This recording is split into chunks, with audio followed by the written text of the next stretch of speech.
Hello friends, welcome to current affair Funda. आज हम इस केमिस्ट्री की वीडियो में पीरियोडिक क्लासिफिकेशन ऑफ एलिमेंट्स को डिस्कस करेंगे। एंड जैसे कि आप जानते हैं कि ये जो पीरियोडिक क्लासिफिकेशन है ये एक इंपॉर्टेंट टॉपिक है एंड इसके regarding question SSC CHSL CGL NDA और सभी गवर्नमेंट एग्जाम में पूछे जाते हैं। बिफोर स्टार्टिंग द वीडियो, जैसे कि आप देख रहे हैं कि इस वीडियो के लिए सब्सक्रिप्शन का एक ऑप्शन है, तो आप अगर हमारा वीडियो पहली बार देख रहे हैं तो प्लीज सब्सक्राइब आवर चैनल। आप इस वीडियो को लाइक कर सकते हैं, इस वीडियो में कमेंट दे सकते हैं, साथ में इस वीडियो को आप शेयर भी कर सकते हैं। So let us start with the topic. So सबसे पहले ये टॉपिक को शुरू करने से पहले हम देखते हैं कि पीरियोडिक क्लासिफिकेशन क्या है, मतलब that means what is the need of periodic classification, उसके हमें ज़रूरत क्या है। जैसे कि आप जानते हैं कि साइंस एंड टेक्नोलॉजी में न्यू न्यू डिस्कवरीज होती रहती हैं और उसके साथ साथ काफ़ी एलिमेंट खोजे जाते हैं।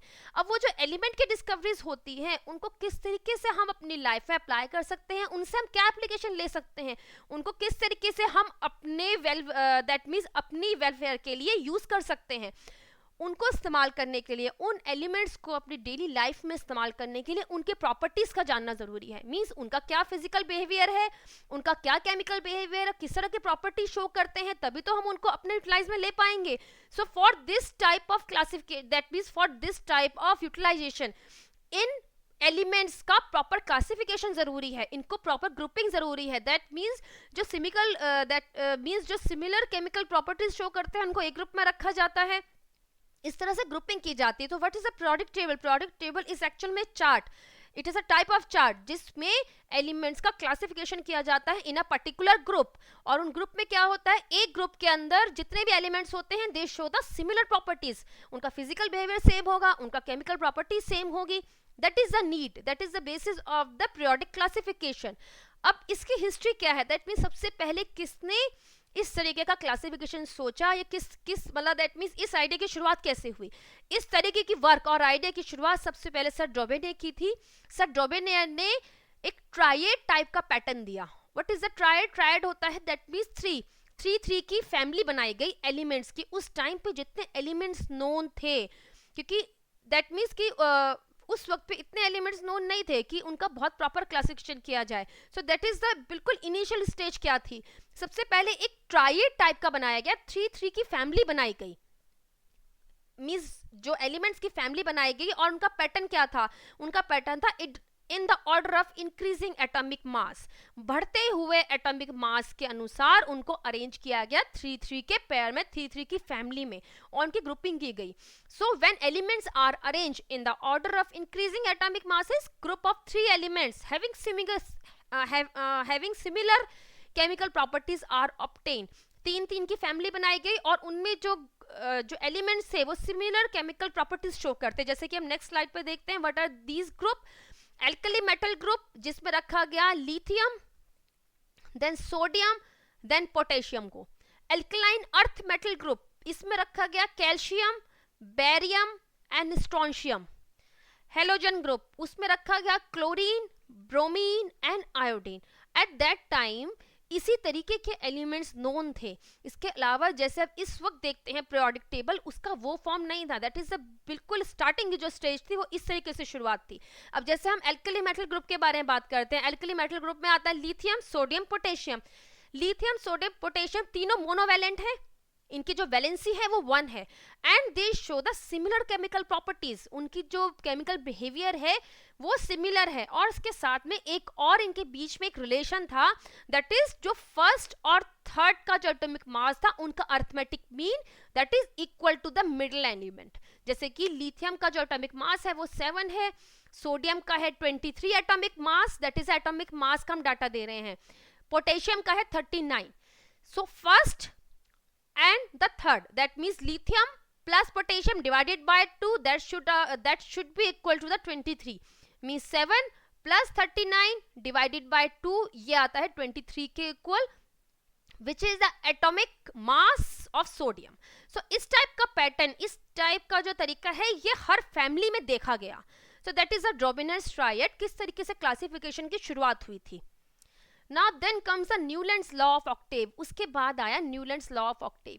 जैसे जैसे आगे डिस्कवरीज होती रही, नए नए एलिमेंट खोजे जाने लगे, तो उसको इस तरीके से तीन की फैमिली में एडजस्ट करना मीन्स दैट इज अ मतलब बहुत ज़्यादा मुश्किल काम हो गया था। उसको इस तरीके से एलिमेंट्स को एडजस्ट नहीं किया जा रहा था। और खासतौर पे वो जो ग्रुप थे जो हम 3-3 के एलिमेंट के हमने पेयर देखे थे, उनमें सिमिलर केमिकल प्रॉपर्टीज वो एलिमेंट शो करते थे। सो जैसे जैसे आगे डिस्कवरी होती रही, इस तरीके से अरेंजमेंट इम्पॉसिबल होता गया। उसके बाद आया था Newlands law of Octave. What is that law of octave? When elements are arranged in the order of increasing atomic masses, that is the same. क्योंकि जो डोमिनेंस ट्रायड था उसके अंदर भी atomic mass is the basis. Increasing that means बढ़ते हुए atomic mass के अनुपात में एलिमेंट्स को अरेंज किया गया। और उसमें क्या पैटर्न था? उसमें ये पैटर्न था कि जो फर्स्ट एलिमेंट और 8th एलिमेंट था, दे show the similar chemical properties. उनकी जो केमिकल प्रॉपर्टीज थी वो बिल्कुल मैच करती थी। जैसे कि आप ये देखिए, that is the Newlands law of octave का जो टेबल था, जो उन्होंने टेबल दिया एट दैट टाइम पे, जितने एलिमेंट नोन थे उनको मींस उन्होंने उसको इस तरीके से टेबल फॉर्म में अरेंज किया। अब इन्होंने, जैसे कि कोबाल्ट एंड निकिल है, कोबाल्ट और निकिल को आप देख रहे हैं एक साथ रखा हुआ है with in the same group, क्योंकि ये सिमिलर केमिकल प्रॉपर्टीज शो करते थे। सो अगर element same chemical properties show कर रहे हैं तो उसको उसी ग्रुप में डाला गया। इवन एक ही प्लेस को 2 के साथ शेयर भी करवाया गया। नाउ जैसे हम बात करते हैं, the properties of 8th element are the repetition of first element. जैसे लिथियम से हम स्टार्ट करें, सो लिथियम से अगर हम स्टार्ट करते हैं, सो यहाँ से काउंटिंग स्टार्ट करेंगे और उसका 8th एलिमेंट आएगा सोडियम। जैसे 1 2 3 4 5 6 7 8, तो ये हो गया सोडियम। सो लिथियम और sodium they show the similar properties, that is the Newland's law of octave. octave होता है नंबर 8, octave का मतलब होता है नंबर 8।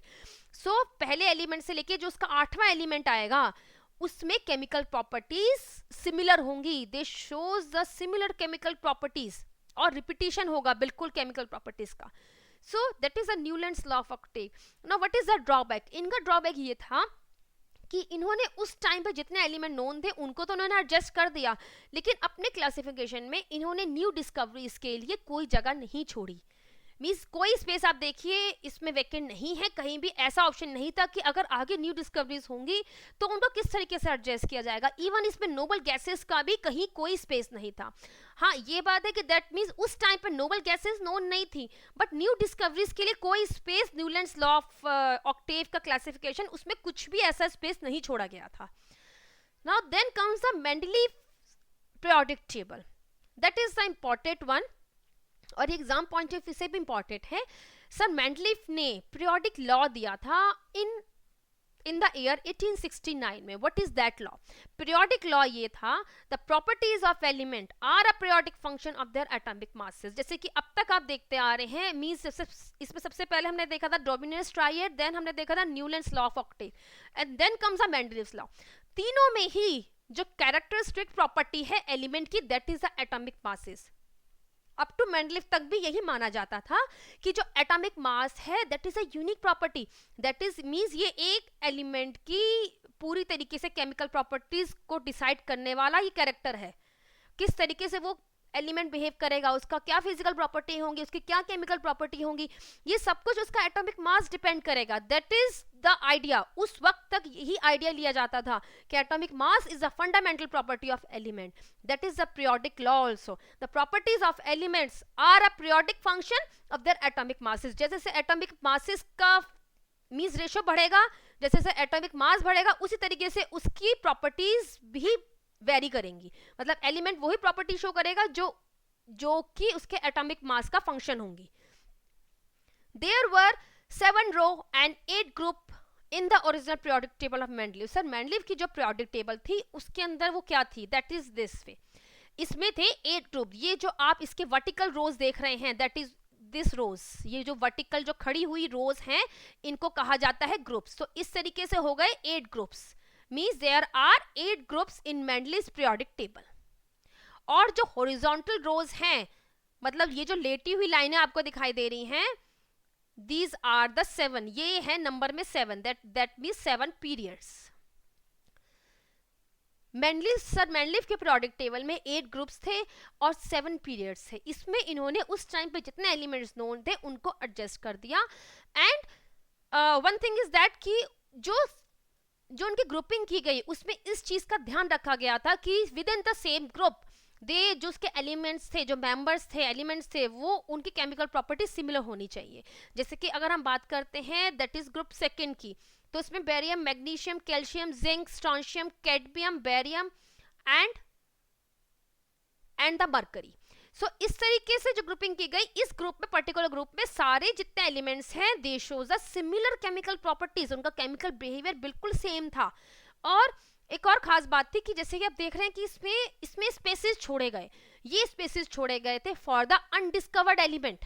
उस वक्त पे ये एलिमेंट नोन नहीं थे, लेकिन ऐसा उनका अनुमान था कि इस तरीके के एलिमेंट एग्जिस्ट करते हैं और ये खोजे जाएंगे भविष्य में, तो उनके लिए उस पीरियोडिक टेबल में जगह छोड़ी गई थी। That is the main advantage of periodic classification of sir Mendeleev का जो पीरियोडिक क्लासिफिकेशन था।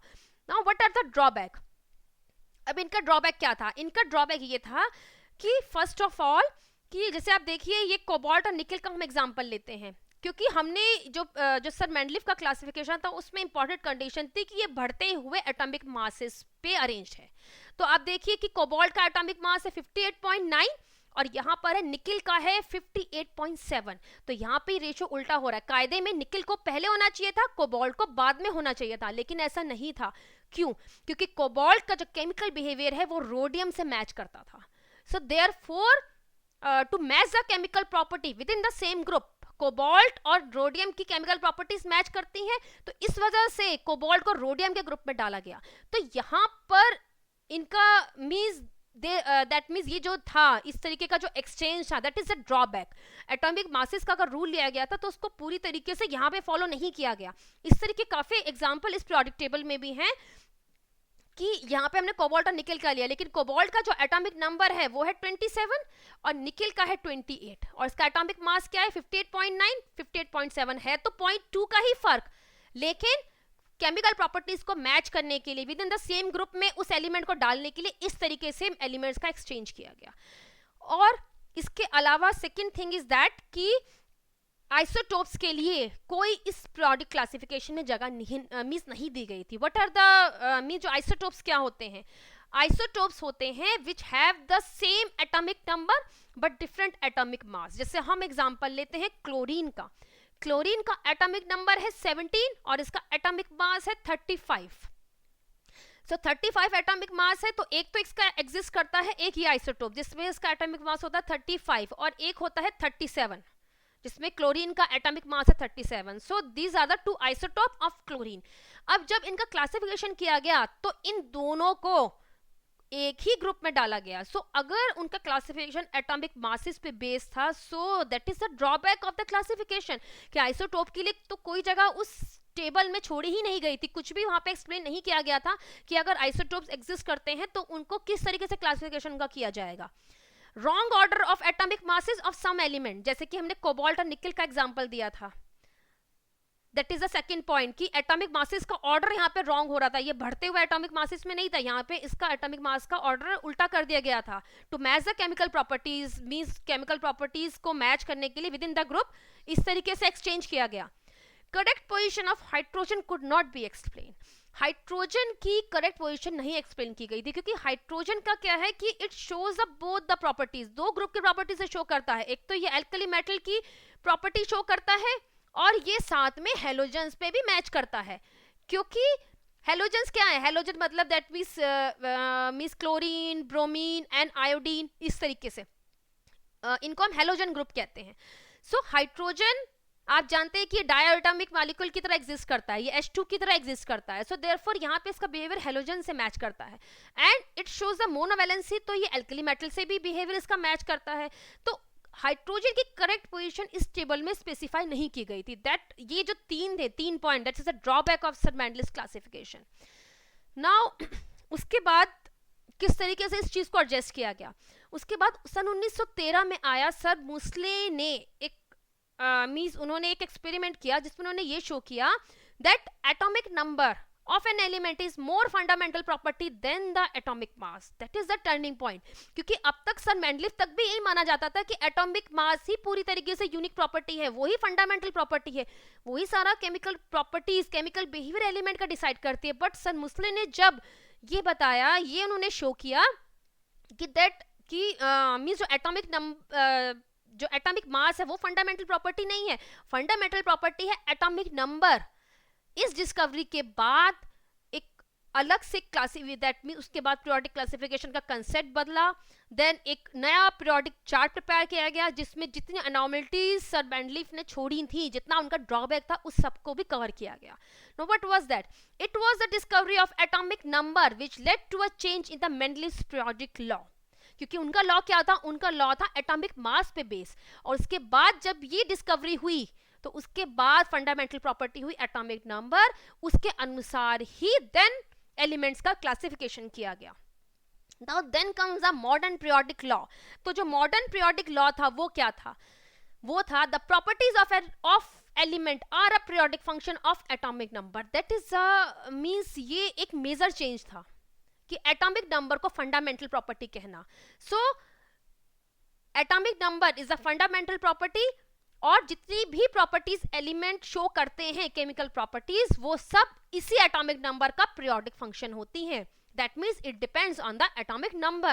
When the elements are arranged according to their increasing atomic number, अब उनको अगर बढ़ते हुए atomic number के हिसाब से arrange किया गया, then the atoms having the same number of valence electron occur at the regular interval. जैसे कि ये जो एटॉमिक नंबर की प्रॉपर्टी है that is a unique property, मतलब किसी एक एलिमेंट का एक पर्टिकुलर एटॉमिक नंबर होगा, उसके अलावा किसी और एलिमेंट का वो नंबर नहीं हो सकता। जैसे कि हम यहाँ पे एग्जांपल लेते हैं लिथियम एंड सोडियम का। लिथियम का एटॉमिक नंबर है 3 और सोडियम का है 11, that is the atomic number. अब हम एटॉमिक नंबर की बात कर रहे हैं। सो अगर एटॉमिक नंबर 3 है इसका मतलब है कि वो लिथियम ही है, वो एलिमेंट लिथियम ही है। अगर एटॉमिक नंबर 11 है तो वो जो एलिमेंट है पर्टिकुलर एलिमेंट वो सोडियम ही है, इसके अलावा कोई और एलिमेंट इस एटॉमिक नंबर पे नहीं हो सकता है। That is a unique property. अब what about the valence electron? Then the atoms having the same number of valence electron occur at the regular interval. अगर आप इसका इलेक्ट्रॉनिक कॉन्फ़िगरेशन करेंगे लिथियम का तो ये आ जाएगा 2 1, तो वैलेंस इलेक्ट्रॉन यहाँ पे क्या हुआ? 1। सोडियम का क्लासिफिकेशन करेंगे तो that comes out to be 2 8 1। Valence electron क्या हुआ इस केस में? 1। दोनों ही केस में वैलेंस इलेक्ट्रॉन हुआ 1। तो जब इसका क्लासिफिकेशन चार्ट में अभी आप देखेंगे जो पीरियोडिक क्लासिफिकेशन का चार्ट है उसके अंदर लिथियम और सोडियम दोनों एक रेगुलर इंटरवल पर मींस उस चार्ट में आ रहे हैं, and they belong to the same group. These are the alkali metal. Lithium, sodium ये दोनों और साथ में पोटेशियम भी, ये मींस ये आते हैं एल्कली मेटल में, they are belong to the group first, और ये रेगुलर इंटरवल पे उस चार्ट में आते हैं। That is because of this valence electron. जैसे आप देख रहे हैं 1 1, सेम ऐसे पोटेशियम का भी वैलेंस इलेक्ट्रॉन 1 है, so that belongs to the group 1 alkali metal. Then comes उसके बाद ये जब लॉ दिया गया, दैट मीन्स जो ये मीन्स जो मॉडर्न पीरियोडिक लॉ आया उसके बाद बनी मॉडर्न पीरियोडिक टेबल। और ये किसने प्रिपेयर की थी? ये प्रिपेयर की थी सर नील्स बोर ने।